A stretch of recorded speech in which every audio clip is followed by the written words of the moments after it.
Shonda Wallace was 3 months old when her father Leonard Douglas Brown and another student Denver Smith were shot and killed at Southern University. The weekend before the shooting, Brown asked his mom, Elizabeth Brown, and his sister Cynthia Jenkins to make this promise. If something happened to him, to please take care of me. Wallace says she still has questions about what her life would have looked like if her father was around. I tell people this is not true. You don't miss anything you don't have. That's not true. Because there's what if, where would I have been? My life would have been different. Her grandmother did the best she could to give her a normal life. It was hard for her. She didn't really talk about it. It was hard. Very hard. To lose a child, my grandmother says, is the worst thing in the world. You can lose your mom, you can lose your dad, but to lose a child is horrible. Brown's sister, Evelyn Turner, also remembers the weight of her mother's grief when the anniversary of his death came around. That week, she would be kind of sad, but, as time went on, she got better. And when it would be his birthday, August the 16th, she'll say, it's my baby's birthday today. When news stations announced the death of Denver Smith that day, his family struggled to find the words to express their pain. When I came home, I couldn't speak, couldn't talk. I'm not talking about one day. I'm talking about for years. Talk to people about what happened, what went on. As the families prepared for the funerals, they did not hear from Southern. And there was no empathy, sympathy coming from Southern University whatsoever for what had taken place. I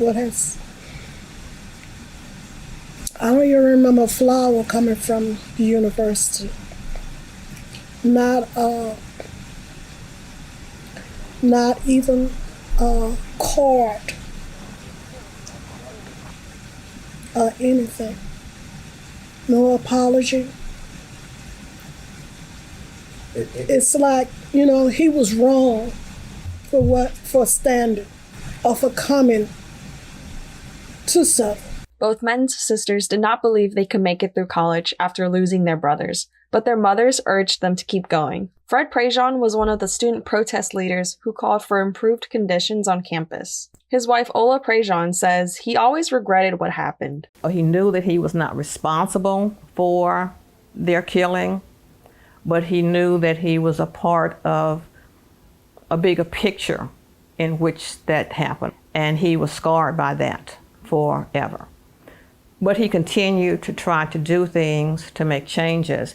And I think there was always a motivation to right a wrong that other people had done. In 2017, 45 years later, Southern University awarded Smith and Brown with posthumous degrees. It's what he could have achieved. And in October 2022, the Southern University Board lifted a 50-year campus ban on student protesters. Southern Student Union is named after the two men. But most of the students that the LSU Cold Case Project talked to in fall 2022 were not aware of what happened. Do you know the name of this student union? No. Smith Brown Memorial. Smith and Brown Memorial Union. Is it like something Brown? Smith Brown Memorial Union. Mm-hmm. Does that ring a bell? Yeah. Okay. Do you know how it got its name? No, ma'am. No.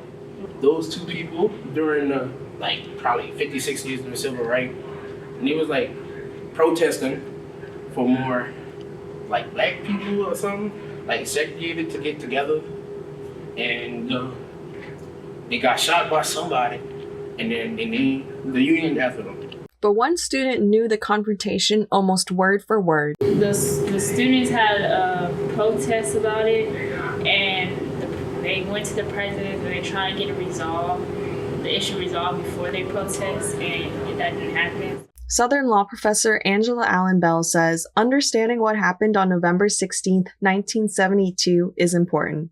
We've traumatized the community that has been on the receiving end of a message that in an instance like this, there is no value to your life. There is no need to hold someone accountable when they take the innocent lives of Black students. And this obviously creates a level of distrust. She says much remains to be done. All of this work awaits us And as I grieve the loss of life for both Denver Smith and Leonard Brown, I urge us not to let those two dead bodies overshadow a conversation that has been put on the back burner in silence for too many years. Wallace wishes her grandmother was alive to see how much impact her son's death might have. She's here to be their voice. So it took 50 years, but we're here. And he still has 2 siblings left to see it. That's what the amazing thing is. Right. He has 2 siblings to see it and a daughter left here to see this healing process start.